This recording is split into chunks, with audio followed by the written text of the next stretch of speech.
With that, I'll officially welcome you all to our biannual roundtable talks. This one is happening to recap our previous program year, which ran from July 2023 to June 2024, as well as looking at this current program year that we're in and our goals moving forward. So if you're not familiar with our roundtable talks, we usually host these twice a year just to be able to be transparent about our programmings and our learnings. And so really excited that you all joined us here today.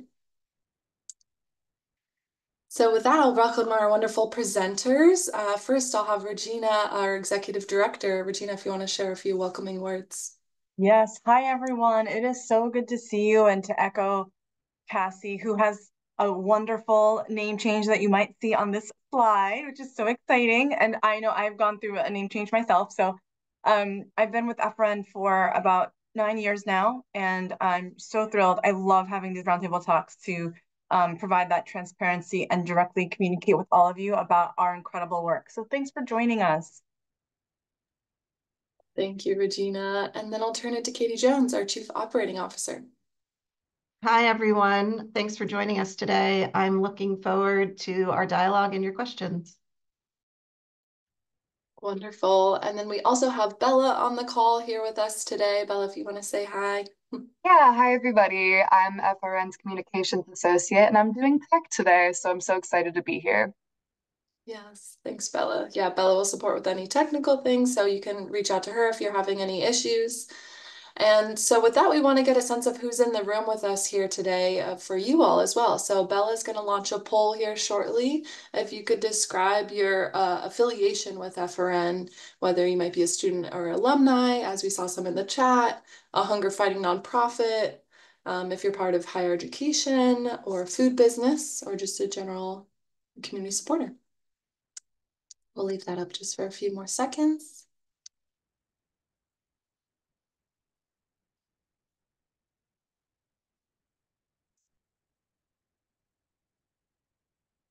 Alrighty. Okay, Bella, you can go ahead and end it, looks like, and share the results with the crew so everyone can see. So yeah, a good amount of student alumni on the call, amazing community supporters. Yeah, we have a good spread with us here today. So thanks so much for all of us joining. It's always fun to see who's in the virtual space with us. And then we'll launch one more poll here shortly. If Bella you can launch it. We want to get a sense of who's attended a roundtable talk hosted by Food Recovery Network before. Again, we have these typically on a biannual basis, so some folks may have joined us before. I'll give that just a couple more seconds.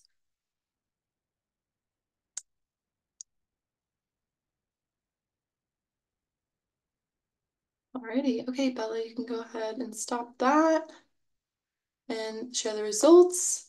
Looks like a good amount of new folks joining the call today, as well as some folks that have joined before. Well, thank you so much for answering our polls. Excited to have you all with us here today. So with that, I will continue us along. We first wanted to also thank our amazing funders supporting the work of Food Recovery Network, a variety of corporations and foundations, and some folks on the call with us here today. So thank you so much for your financial support of Food Recovery Network, as well as the amazing folks on the call, our students, our leaders that are supporting our network at large. So particularly for the folks, this might be helpful that haven't attended a roundtable talk before. We started these back in 2020, again, to be just really transparent and provide a community space to gather around the learnings and the outcomes that we're experiencing at Food Recovery Network. So the goals that we have for our time here today is to be able to consistently contribute to our data and our learnings and really share that with you all, provide a feedback loop. So again, please continue to chime in the chat with any comments or questions or just additive commentary to our time here today, because we really want to provide this as a space where we hear from you all, our amazing network, contributing to the movement. And then finally, just building general relationships with you all. We don't want this conversation to stop here. Please continue to reach out to us with any questions or ideas you have based off of this conversation as well. And then particularly for our students on the call here today, we wanted to just share a couple of things to be on the lookout for. Congrats on starting a new school year. We've already seen so much amazing stories and social media posts and just ideas and engagements that our students have been doing. So thank you all for your amazing work. Bella will send a couple of things in the chat for most immediate ways for y'all to engage with us. Right now we're having a photo and video contest. So all of the amazing photos and videos and content that you're capturing. We want to be able to capture that and then share that with our larger network as well. And so please submit those and you'll have a chance to win $100 of funding for your chapter, whether that be for food recovery supplies or marketing materials to spread the amazing work that you're doing. Also, we'll have the opportunity to schedule a one-on-one call with our staff. We're always available to talk with y'all about any questions or any issues that you might be having, or just to brainstorm through a different idea. So please reach out if you're interested in talking with our amazing programs team, some of them on the call here today, and they'd be definitely happy to talk with you. So with that, I'll turn it over to Regina to get us started with the acknowledgements. Great. Thank you so much, Cassie. And everyone, please know, I know many of you know me very well. I don't have my typical emojis to respond. So no, I would have been throwing up a lot of hearts by now, a lot of thumbs up to what I was hearing. Yeah, so definitely get those photos over to Bella. We would love to share your pictures and things. But so as Cassie mentioned, we've been hosting these roundtable talks for several years now, since about 2020. Twice a year. So as you can see, if you do the quick math, we've had lots of opportunities to connect with everyone. And we immediately added into this conversation our acknowledgements. So I'm not going to read everything that is here, but please just know that this is an ongoing conversation that we have whenever we have public conversations such as this, public-facing conversations, to highlight the fact that we have centered those in the marginalized communities, and we understand how those communities have come to be marginalized. At Food Recovery Network, we have a very big tent. We want everyone to feel welcomed and safe when you're participating with Food Recovery Network. And specifically here, we do want to give acknowledgement and thanks to the Piscataway Conoy clan. Their clan, band, family, I looked this up, and all of those words are acceptable in how they identify with themselves. That's where the land of the Piscataway Conoys, where Food Recovery Network is headquartered. So we just want to give that space and that intentionality, as we move forward with the conversation today with all of you. And that, here the sole purpose of our work is to mitigate and end the ethnic and racial disparities that cause people to be food insecure in the first place. And I'll go into that a bit more in just a bit. And at the next slide, to continue on, I know that earlier this month we honored and celebrated Indigenous Peoples Day as we begin to widen, as I say, our aperture of understanding. I know all of us are in different places in our journey, and we just want to take this time to, remind everyone, no matter where you're at, that there are so many on-ramps to understanding the history of the United States, especially from the perspective of those who were here before many of our ancestors came along. And so just a couple of photos here that I drew some inspiration from, including the idea that, with our Native American community, our Indigenous community, that they are still here with us today. So thank you all for that. And as I mentioned, our strategic framework, the centering of the work that we're doing, our vision is to recover surplus food to feed everyone who is experiencing hunger in the United States. This is something that does not need to happen. And in 2020, we put forward our strategic framework that we're calling AFRA and 10X. And as I said earlier, this is our contribution to ensuring everyone has the food that they deserve in the United States. We've centered the idea, the purpose of mitigating and ending those racial and ethnic disparities that cause people to be food insecure in the first place. And we have lots of writing about AFRA and 10X and what that means. But essentially, through this work, we're trying to grow our network from what had been 4,000 people to 40,000 people over the next several years. And we are well on our way. And today is a conversation that will allow us to celebrate the work that we've done. And then, as Cassie mentioned, vision forward what we plan to do this particular program year. So if anybody has questions about FRN 10X, we're very happy to point you in the right direction to learn more. And you can always come talk to me too. And I just now want to turn things over to Katie to continue to frame the conversation that we are having today. This is really important stuff right here. Great, thank you. Hello, everyone. So as Regina said, FRN 10X is really our contribution to this larger goal of recovering surplus food to feed everyone who's hungry in the United States. And when we rolled out this framework, Regina and I had a real conversation about what it looks like to have a responsibility to our staff as well. And given the results that we're going to talk about, which just headline, they're great. I did want to take a moment to preview and direct your attention to research that came out just last month about nonprofit talent and investment in the nonprofit sector as a whole. These last 4 years have been incredibly difficult for people who work in the nonprofit sector.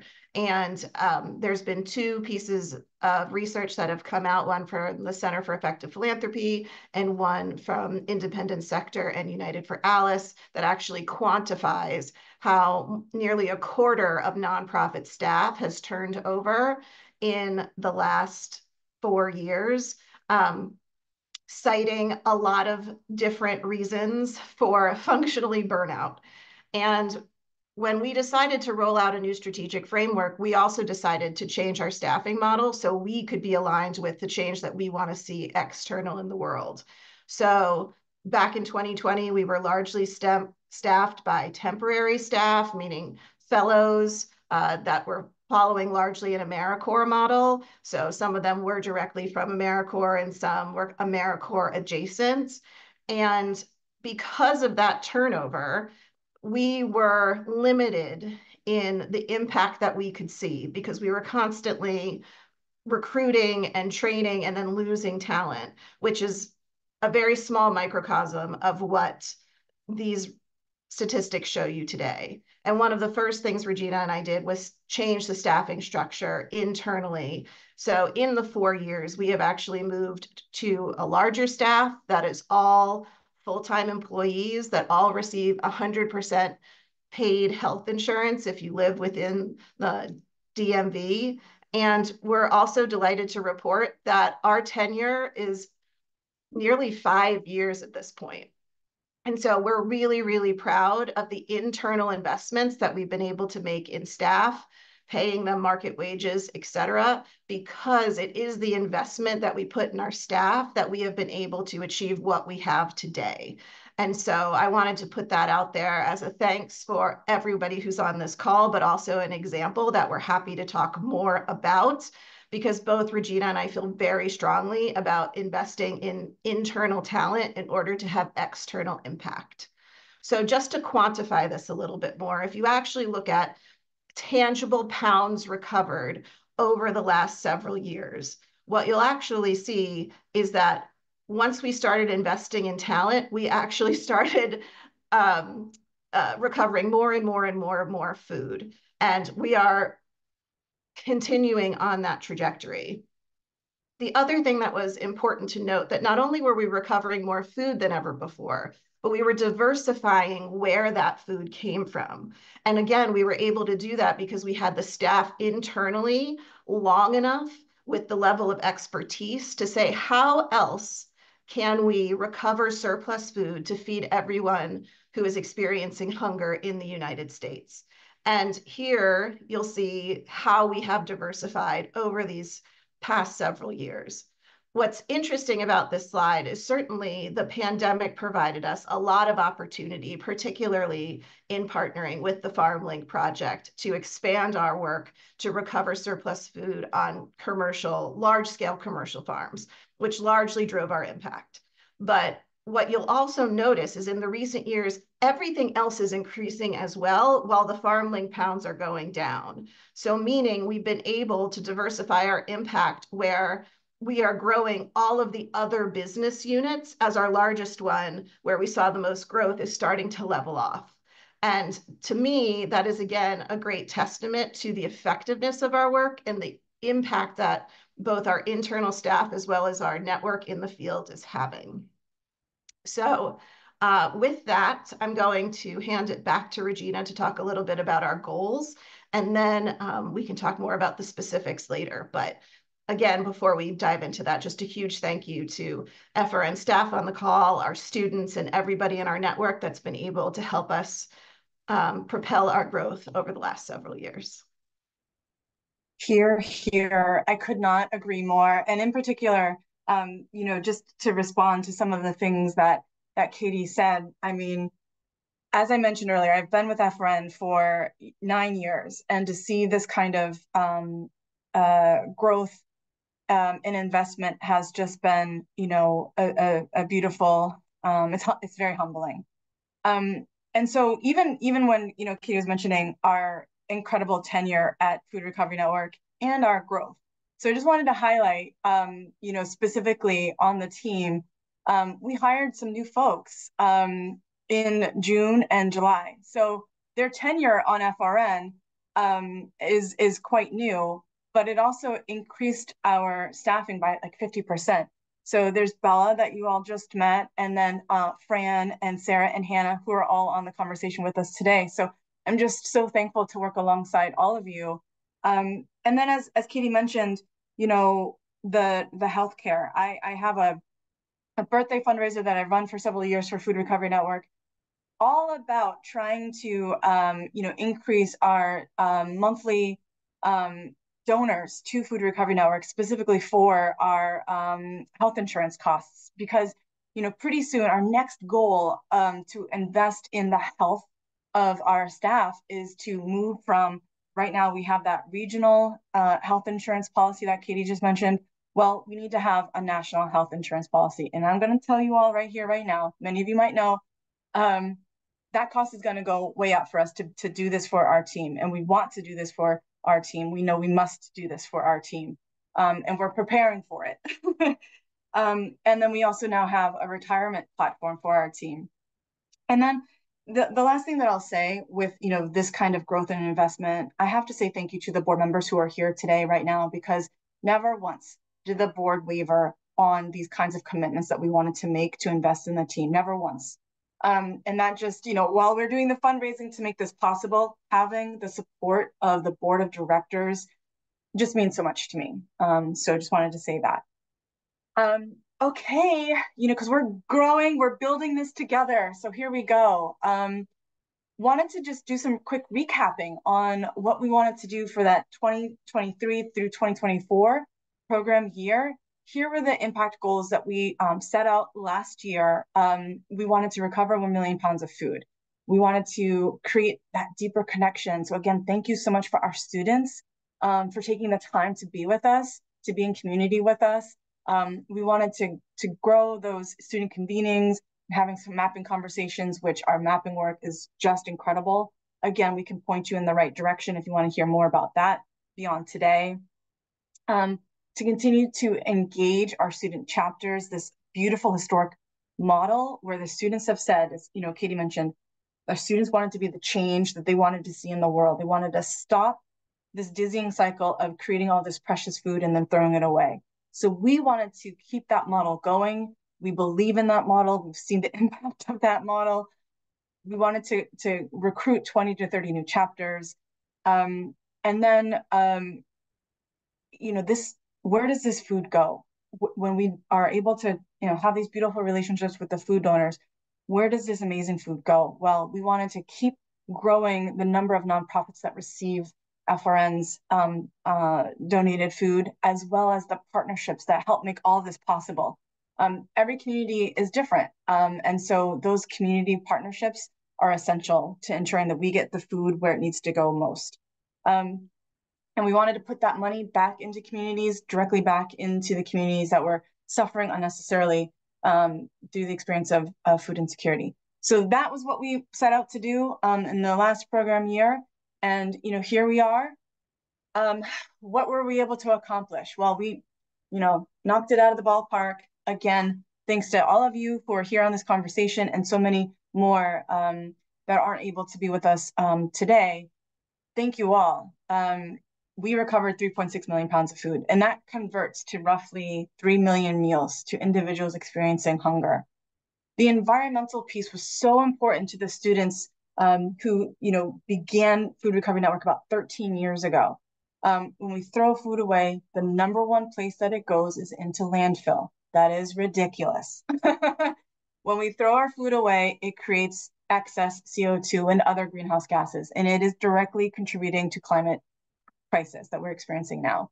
And so when food goes to where it should go, to individuals, we're able to prevent that additional CO2 from going into our atmosphere. So these beautiful, beautiful goals here. And then we were able to host those 10 events, including, these roundtable talks. Again, thank you to the students who are here. We recruited 25 new chapters, so incredible, including 19 in the target states that FRN has identified. It has the highest rates of food insecurity and the highest instances of would-be food waste. So when we're really focusing on how can we feed more people faster, and when we get more chapters in these target states, we can make that possible. So we're really excited about that. And then lastly, we had 37 community organizations, new partnerships. How incredible.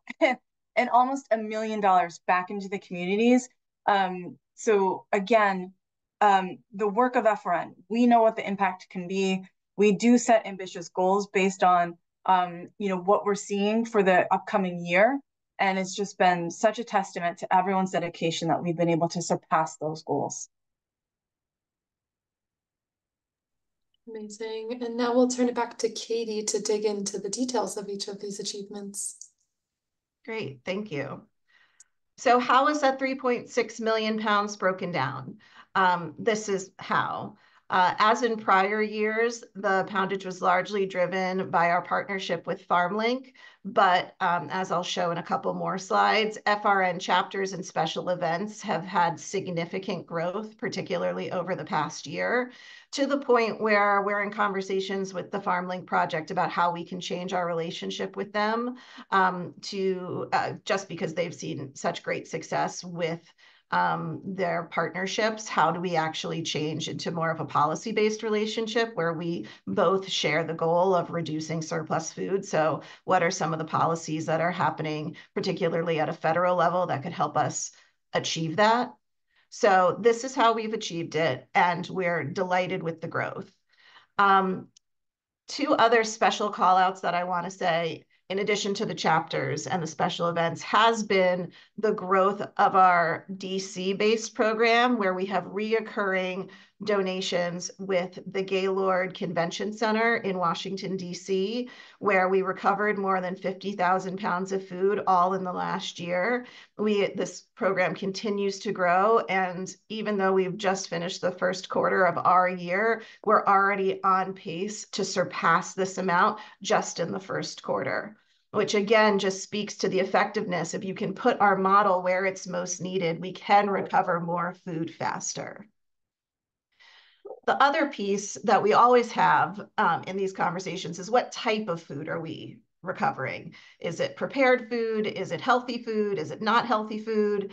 And so one of, again, the models where we can use our data to put our model where it's most needed has been the growth of our Title I elementary school farmers markets, where we purchase surplus produce and make it available free of charge to various Title I elementary schools within our key target areas.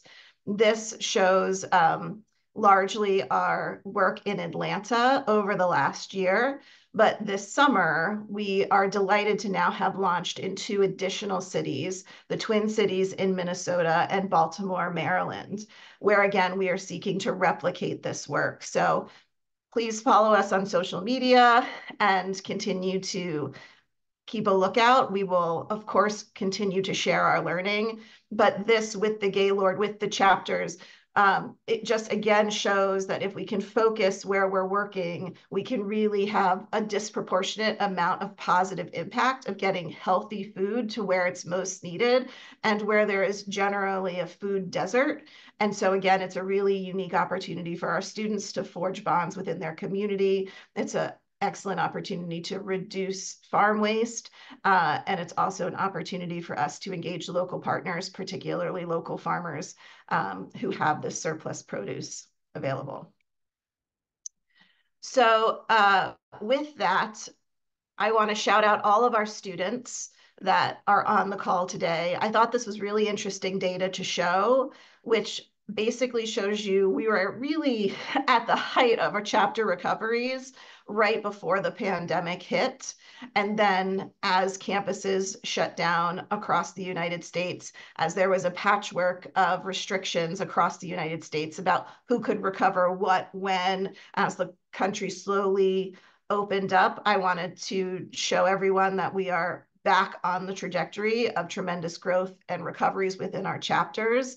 Our network has nearly doubled in size as we have continued to get back on campuses, but also expand the way that we are mobilizing students on campus. So we are really delighted to see this trending upwards quite significantly in the last year as well. As I mentioned, one of the things that we decided to do with FRN 10X was diversify the way that our students could engage with the network, because while of course recovering surplus food is essential, if we don't actually change the structures and the rules and the regulations that both prohibit food from being recovered, but as well as continue to compromise the economic security of people experiencing hunger, we will perpetually have this problem. So this is a little snapshot that shows just how active our chapters were across the various ways that they could engage within this past year. But this also shows another area of growth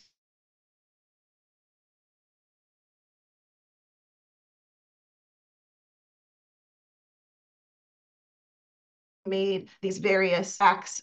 More and more students are participating in more and more tracks because our network understands that we need a multi-pronged approach because there are so many tentacles to reducing food waste. So in particular, I also just want to call out the advocacy jump that we have seen in particular this year.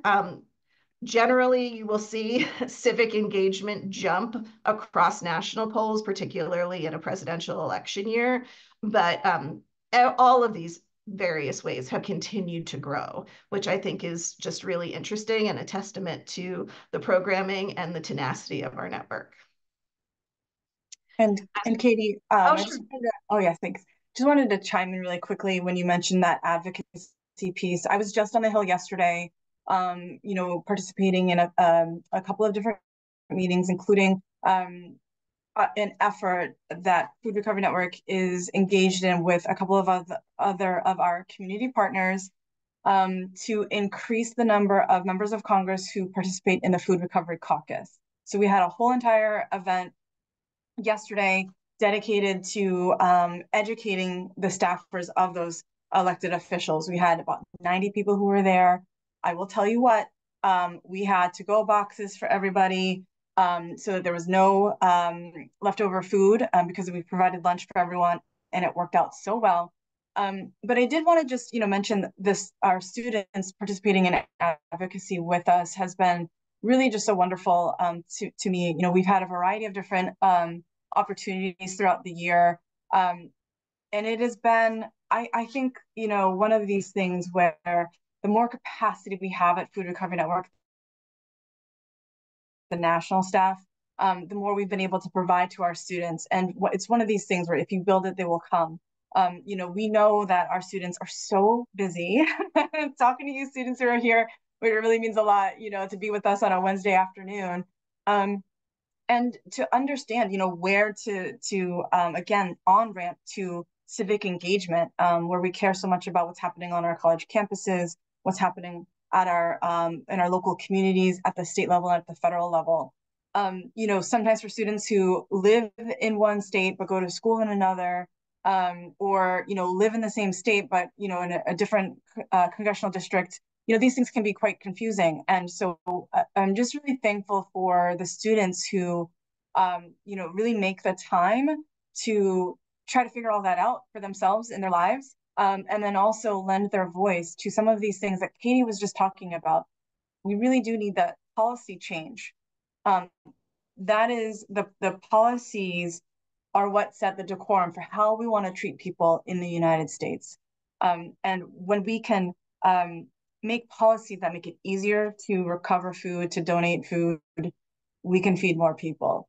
When we have policies that pay people a fair wage for their incredible labor that we've seen many corporations benefit from, then those individuals can pay for the food and other things that they need for themselves and for their families.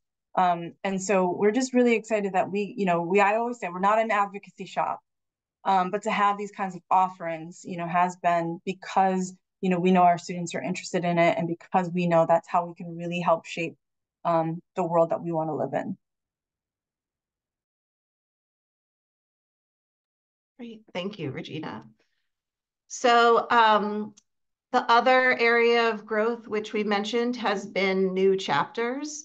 And here you'll see who we welcomed within the last year. One of the things to note, and Regina's going to talk a little bit about this shortly, has been in the past, based on our data, we were targeting states in general. And one of the things that we talked about on our mapping webinar in the spring was the fact that while we can target states, when you actually look at where there are people experiencing hunger and where there are higher education institutions, it really varies greatly on the state. So for example, in Texas, 80% of the higher education institutions in Texas are located in 20% of the landmass. So put differently, most universities in Texas are around Austin and Houston and Dallas. But when you actually look at the need, it is largely not necessarily in those areas, but along the border. So while we are delighted that we have made this progress within our targeted states, we have spent the last year diving into our data, and now we're actually going to look at specific counties and start targeting counties in all 50 states, where again, there is both the infrastructure of higher education institutions, as well as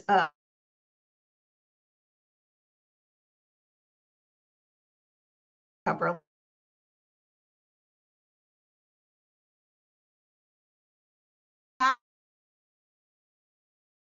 Atlanta and in Washington, D.C. The more get, a lot likely be the last time you'll see states as a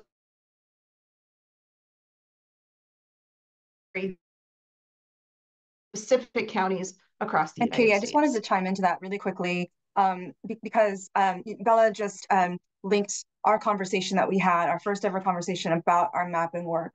And I really highly recommend to all of you who have not, listened in on this recording to do so. You can listen in while you're walking, while you're doing the dishes, because this mapping work, as part of FRN 10X, really is part of how we're focusing our efforts.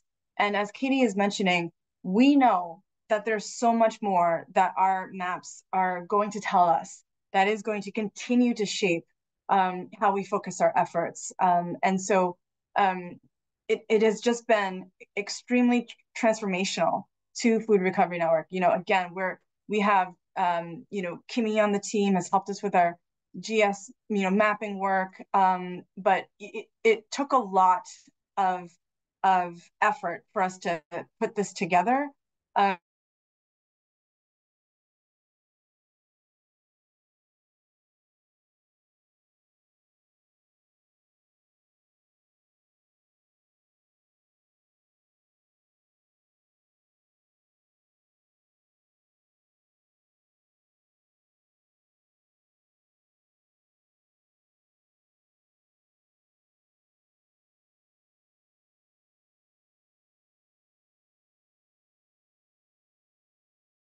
this change. We are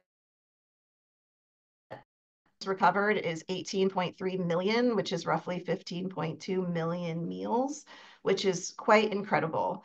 And as we continue to mobilize the network and as we continue to focus our work, we are feeling very optimistic about our growth. So let's stop there in terms of any questions that anybody might have about what we've covered this past year. And then we'll go into a little bit about what we've learned and what we're taking forward to shape our goals next year. Thank you. Yeah, that's a reminder. If you have any questions, please share in the chat in the Q&A. I haven't seen any that have come in through yet, but please chime in with any questions that you might have from the group. And I did have a question for Katie and Regina as we start to think about what we've learned. Is there anything particularly that struck you both from this past year? Anything that particularly stands out from our learnings or our outcomes?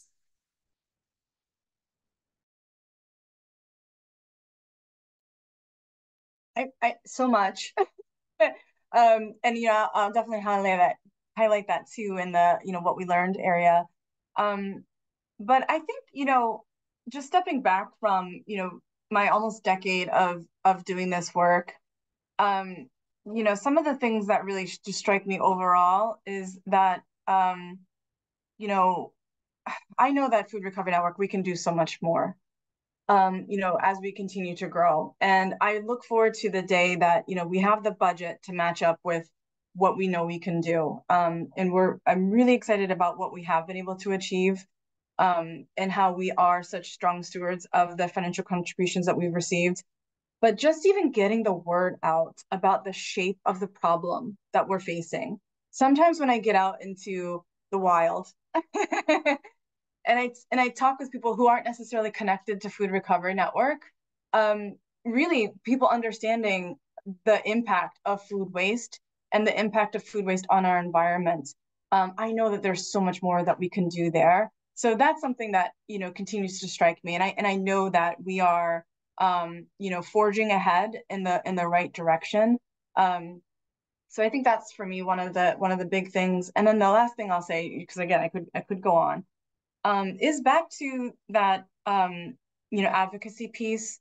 I am just so excited to see so many more students. It feels like more, these past few years that are participating at their state and at the federal level to lend their voice to some of the initiatives that we're working on. Several years ago, that might not have necessarily been the case. So it's really encouraging to me to have more. How many times do we hear, government officials and others say like, oh, we need young people's voices, but they don't really make way. They don't push over and welcome young people at whatever table they might be at. I really am proud that, FRN has done that, and students that really are showing up for their fellow students and for others experiencing hunger. Thank you, Regina. Appreciate that. So now I'll turn us over, back to you, Regina, with the specific notes that we had pulled out about what we've learned over the past year as well. Yeah, and again, it's always, we really try to think about, okay, what did we learn in this program year? Because again, doing this work for a decade, there's a lot. I could write a book about, all the things that I've learned and all the incredible people that I've met along the way. But, first thing, diversification matters. We try to show up in as many different places within the food supply chain as possible, because, food surplus happens for a lot of reasons. And just with that recovery plan in place, we really can positively affect so many different lives. So that's critical. And this is the second piece, is something that I think probably Katie and I will do some writing on, because this has emerged, as we've been thinking through FRN 10X, as we've been looking at the data, as we've seen the beautiful ways in which our students show up for their communities and what they're able to accomplish, and then understanding, when we look at this from a mapping perspective, also overlaying, what our students are able to accomplish with our large scale recoveries and with our produce markets, what we're seeing is, here, I mean, this is, I think, a very like impactful statement. And I know we use that word a lot, but this is like, whoa. Our students are the ones that are able to provide that consistent food access. They are the ones who are recovering from their dining halls and from surrounding food businesses day in and day out. They have the relationships, they know where to bring the food day in and day out. And it is just incredible. That's why we want to continue to grow our network of incredibly dedicated people day in and day out. Literally night and day, Friday nights, Saturday mornings. And it is the community markets we're seeing that truly are also able to infuse large amounts of produce into the communities so that those communities can meet the needs at key times of the year. So you'll see the solutions that FRN has to offer in offering to the community, that these markets are how we're able to help those communities meet their needs. And the important word here is at those key times of the year. And so I'm just, as I was talking about the maps, really excited about furthering, what we can do with these maps, what programming we can begin to unfurl for the communities to continue to feed more people faster. And I just wanted to provide a tangible example about what Regina was talking about at key times of the year. So in Baltimore, as well as in Minnesota this summer, we provided farmers markets over summer school because we know that there are kids who are food insecure within the school system, but not necessarily within the summer school system. So when they could not get lunch or some other assistance and even now when we're in Atlanta, we're going before fall break or before Thanksgiving break. Again, we're going to be in the field in Minnesota and Baltimore right before Thanksgiving break. So that's what we're talking about, key times where we know that there's going to be a number of sequential days without food access is when we're going in with the farmers markets. I also want to say for our students that are on the phone now or on the call now, we would really like this to become a summer opportunity for you all, where we would actually pay you to staff these farmers markets in various cities across the United States. Because while we have secured funding for other places, we know that this exists everywhere. So if you're interested in that, please do reach out to the programs team, because that's how we see this work evolving, is continuing to induct more cities into this learning cohort. And if I can chime in real quick, we did have a question in the chat about how we work with farms specifically, referencing the markets. So can you just explain that again, Katie, with this program? Sure. So as Regina said, every community is different. So generally, we find local farmers within the particular community that have surplus produce. And that can come anywhere from farmers markets, that can come from local co-ops, that can come from community gardens. For example, in Baltimore, there is one community garden that grows produce only to give it away to people who need it. And so we find those types of local connections, and that's where we source our surplus produce from. We do pay people for the surplus produce, but it is below market rate because it is surplus. And that's also part of how we ensure that the money we're investing stays in the community, is by finding those local connections. Great. Thank you, Katie. So now I'll turn it back to Regina to talk about our goals for this next year. Great. Thank you so much, Cassie. So we, as I mentioned earlier, our mapping work, the unfurling of FRN 10X has really allowed us to focus in on our efforts so that we can feed more people faster and to continue to invest in our national staff and our students who are helping with these efforts. So for this current program year, we're really focusing in on what we think that we're going to be able to accomplish. And we're focusing in on expanding our programming from around 60 to 80% of our target areas, and recovering 1 million pounds of surplus food across the supply chain. So that's really the focus for this program year. And then you'll see below this is how we want to achieve that. So again, the engagement support of our students is so critical. And again, because of our mapping work, we know that our four-year institutions are so important for that student engagement to meet the needs of their communities consistently. But then also two-year institutions are so critical to us. So we want to continue to prioritize outreaching to 2 and 4-year institutions. You know, as Katie mentioned, we've been in Atlanta for several years now. We've learned so much, and we are now just beginning to expand into Baltimore and to St. Paul. Again, our mapping work, let us know that these were 2 areas that we could focus in on. And we are just beginning to explore that. And it is so far going really well. So we're excited about the rest of this program year. And we want to, within those communities, bring back, at least $10,000 back into those communities. We hope that it can be more, but here's our goal for the year. That Gaylord work that Katie mentioned earlier, we want to continue to do that. This has been an incredible testament to what can happen when we recover from a large-scale location consistently. So we're going to want to continue to do that bi-weekly at the Gaylord, and to route that incredible food. And I've done lots of recoveries over at the Gaylord myself, to continue to route that incredible food to our 5+ community refrigerator programs and hunger fighting partners. It has been really transformational for the DC community. And then we want to recover from those 3 to 5 large-scale events across the United States.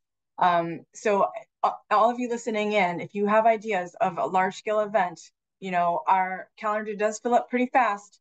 So if you have ideas, let us know. But that's what we're focused on for this program year. And let me also just say, in terms of scale, large scale events, Super Bowl, PGA Tour, Jazz Fest, food and wine festivals, like that is the scale at which we're talking. Great. Thank you so much for that, Katie. Yeah. So if you have ideas, let us know. And then before I turn things back over to Cassie, I've indicated a few times throughout, what we are able to accomplish because of the funders that we have now. These are corporations, these are foundations, these are individual donors who help fuel the work that FRN can do. And so I just wanted to make a direct appeal to all of you who are listening. If you have yet to make a donation to Food Recovery Network, if you think you can increase the amount that you donate to Food Recovery Network, literally every dollar counts, and every dollar matters. And I also want to say, and I often say this, if you're listening to this and you're like, I feel stressed out by the idea of donating to FRN because my budget can't allow for it, please know you're here. That is the most important thing that you can do for us. So I don't want anybody to hear this if you're not in a place to donate. Please don't. I know I've been there for a long time in my life, where I was only able to give time. So those of you that can, please consider making a donation to FRN. If you know family foundations, corporations that might be interested in our work, making those introductions for us too really go a very long way. So thank you so much for your consideration. Thank you, Regina, and thank you, Katie, for such a fruitful conversation.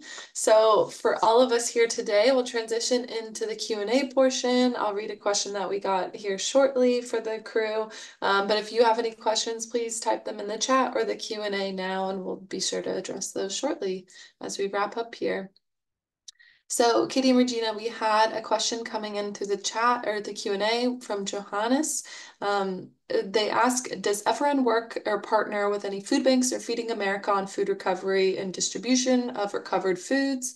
And also on a side note, they've just learned about FRN this past weekend and working with their university on food recovery at catered events. So thanks so much. Yeah, lots of claps. Appreciate it. So yeah, Katie or Regina, if you want to take this question. I'm happy to take. Oh, Katie, do you want to do it? Nope, go for it. Okay. We love working with our food banks. We've worked with several all across the United States. We worked with several Feeding America food banks as well. Where there's a will, there's a way. So, we have over, 300, 370 nonprofits that receive a food recovery network. So we have, we just want to make sure that, wherever we donate the food, they too can handle the food safely. So of course, food banks are those locations that can do that. And we know that some food banks might have some restrictions on the kinds of food that they can receive. And we completely understand that. That's why the relationships are so important. Who needs what kind of food that we have available? And some food banks maybe don't necessarily accept already cooked, prepared foods. We understand that. So when our students are recovering surplus prepared foods, we make sure that they're able to find locations that can accept that food. I'll also just add, in some cases, we've also worked with our student chapters to install a refrigerator on campus. So if there is more surplus, then they can reroute into the community. Oftentimes there is a basic needs pantry or something on campus. And so we've worked with our chapters to expand the capacity of that physical location so they can recover more prepared food as well. Amazing. And Johannes, let us know if you have any questions or need any assistance starting the food recovery programs on your campus. Bella, if you could send in the chat, we have a lot of information about how to start a chapter or join an existing chapter. So thanks for getting involved. So I don't see any other questions through the Q&A or the chat, but please chime in if you have any. As we're starting to close out this time here today, I was curious, Regina and Katie, if you could share how you see FRN growing or adapting or shaping into the next year and something you're particularly excited about. Oh, there's so much opportunity. Katie, I'm sorry, did I cut you off? You can go or I can go. Either one. I'll just go then real quick. Sorry to I'm just so excited. Nothing new there. I am so excited about this program year. Year over year, it's history making for Food Recovery Network. We just, as I mentioned, grew our staff by 50%. We are trying to achieve the largest budget we've ever achieved. We brought on a couple new board members. So there's so much before us. I'm really excited about our community college work. And as I mentioned, what our mapping is telling us, that's super cool. And then the last thing that I'll mention is our advocacy work is really growing. So in particular, we're working to help through a piece of legislation called the Food Date Labeling Act. And so, Johannes, this is also another way that food banks can accept more food that would have been unnecessarily thrown away because of confusion around date labeling, to keep that dignity and respect, of what the food banks can receive. The Food Date Labeling Act can, some estimates have it as at least 770,000 tons of food could be diverted. This is perfectly good food to eat back into the communities. So that's something that I'm also really excited about. So what I find interesting is throughout this call, we've talked a lot about growth, but what is actually meaningful growth? And how do we actually quantify that? To date, it has been around pounds. But one of the things that we're doing by prioritizing certain geographic locations across the country is actually making it harder for ourselves because we're saying not only do we want to grow everywhere, we actually want to grow meaningfully in specific spots where structural racism and other regulations have actually made it very hard for growth to happen. And so while today has been a wonderful story of growth, I'm interested for how that story of growth is going to evolve, because it's going to look very different as we continue to get more and more specific about our contribution and how we look to deploy our network in meaningful ways. That won't necessarily mean growth, but it will mean impact. And so how we continue to have a more nuanced conversation about what that means is something that I'm interested in. So thank you, everybody, for today. That's amazing, Katie. Thank you, both you and Regina, for amazing conversation. As we close out here, we just have a couple of action items and options for you all to get involved. As Regina said, if you're able to donate, please do so. You're also welcome to sign up for our newsletter to get updates and to have more of these conversations together. Tell a friend about FRN, start a college student chapter or a food business or any sort of funding partnerships or relationships that you might have. And also, as we enter the giving season for the year, please share FRN with your company or your network, encouraging other folks to give and participate in our work. Just one final poll we have for you all here today, just how likely you are to recommend FRN to a friend. So as everyone folks trickle out, Bella will share that. Please share your response. And with that, we will close out our time here today. Thank you so much all for joining. Really appreciate it. Appreciate your time. Thank you all. Thanks all.